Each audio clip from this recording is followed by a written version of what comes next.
పల్లె ప్రాంతంలో కానీ పట్టణ ప్రాంతంలో కానీ ప్రతి ఇంటికి పోర్టికోలు అనేది నిర్మిస్తూ ఉంటారు. దీనిని తప్పుగా నిర్మించి అనేక అవస్థలకు గురి అవుతుంటారు. ఇందులో మేము కూడా ఒకరిమి. మా ఇంటికి కూడా తప్పుగా నిర్మించి అనేక బాధలు అనుభవించాము. కాబట్టి ప్రతి ఒక్కరికి ఈ పోర్టికోలు సూత్రాలు తెలియాలని ఈ వీడియోని అప్లోడ్ చేస్తున్నాను. వీడియోని స్కిప్ చేయకుండా ఎండ్ వరకు చూడండి. అసలు పోర్టికోలు రెండు రకములు: పోర్టికోలు, డౌన్ స్లాబ్ పోర్టికోలు. వీటిలో పోర్టికోల్ అంటే ఏంటంటే, స్తంభముల మీద అసలు ఇంటి స్లాబు కంటే సుమారు 2 అడుగుల పల్లముగా ఉండునట్లు నిర్మిస్తారు. దీనిని డౌన్ స్లాబు పోర్టికోలు అందరు.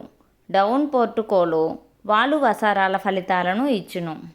రెండవది బ్యాలెన్స్ పోర్టికోలు. కింది స్తంభములు ఆధారములు లేకుండా అసలు స్లాబుకు 2 అడుగులు దిగువగా బీముల మీద నిర్మిస్తారు. దీనిని బ్యాలెన్స్ పోర్టికోలు అంటారు. తూర్పు దిశలో స్తంభముల మీద డౌన్ పోర్టికోలు నిర్మించటం శుభదాయకం. ఉత్తర దిశలో స్తంభముల మీద డౌన్ పోర్టికోలు నిర్మించటం శుభదాయకం.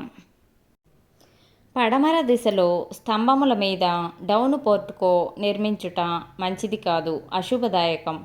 గతంలో నిర్మించిన ఎడల తూర్పులో ఆ ఇంటికి వాలు వసారా నిర్మించిన ఆ దోషము నివృత్తి అగును. తగున జాగ్రత్తలు తీసుకొని వాలు వసారాలు నిర్మించవలసిందిగా మనవి. లేదా శక్తి ఉంటే పోర్టికో మీద ఎగువ స్లాబు నిర్మించుకుంటే ఇంకా బాగుంటుంది. అంతేకాదు, దక్షిణ దిశలో స్తంభముల మీద డౌన్ పోర్టికో నిర్మించుట అశుభదాయకం. గతంలో నిర్మించిన ఎడల ఉత్తరములో ఆ ఇంటికి వాలు వసారా నిర్మించిన ఆ దోషము నివృత్తి అవుతుంది. లేదంటే పైన ఎగువ స్లాబు నిర్మించుకోవాలి. ఇంకొకటి, తూర్పు దిశలో బ్యాలెన్స్ పోర్టికో నిర్మించరాదు. అట్లు నిర్మించినచో ఆ ఇంటి పురుషులకు ఆరోగ్య సుఖశాంతులు తక్కువ అవుతాయి. పిల్లలు చదువు సంధ్యలు అభివృద్ధి తక్కువగా ఉండును. గతంలో నిర్మించిన ఎడల పోర్టికో కింద స్థలము అసలు ఇంటి ఫ్లోరింగు కంటే 6 అంగుళములు పల్లముగా ఉండునట్లు చేయుట వలన కొంత దోష నివృత్తి కలుగును. కొత్తగా నిర్మించేవారు నిర్మించకుండా ఉండటం మేలు. ఉత్తర దిశలో బ్యాలెన్స్ పోర్టికో నిర్మించరాదు. ఇంటి ఉత్తర గోడపై బరువు అధికముగా పడును. అట్లు నిర్మించినచో ఆ ఇంటి స్త్రీలపై పనిభారము పెరుగును. స్త్రీలకు ఆరోగ్య భాగ్యములు తక్కువగా ఉండును.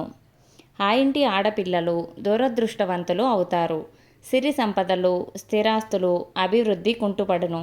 గతములో నిర్మించిన ఎడల పోర్టికో క్రింద స్థలము అసలు ఇంటి ఫ్లోరింగు కంటే 6 అంగుళములు పల్లముగా ఉండునట్లు చేయుట వలన కొంత దోష నివృత్తి కలుగును. కొత్తగా నిర్మించువారు నిర్మించకుండా ఉండటం మేలు. పూర్వకాలంలో పట్టణ పల్లె ప్రాంతములలో కూడా ఈ పోర్టికో నిర్మాణములకు అధిక ప్రాధాన్యతను ఇచ్చేవారు. నేటి కాలంలో అంతస్తులు నిర్మించుకొనుటకు ఈ పోర్టికోలు ఉపయోగమునకు రాని కారణముగా వీటి నిర్మాణము ప్రాధాన్యతలు చాలా వరకు తగ్గిపోయినాయి. ఎగువ స్లాబునే కావలసినంత పెంచుకొనుచున్నారు. అట్లు పెంచుకొనటమే శుభదాయకం. వీడియో నచ్చితే లైక్ చేయండి. మరిన్ని వీడియోస్ కోసం మా వాస్తు టిప్స్ తెలుగు ఛానల్ని సబ్స్క్రైబ్ చేయండి. Thank you for watching. Bye bye.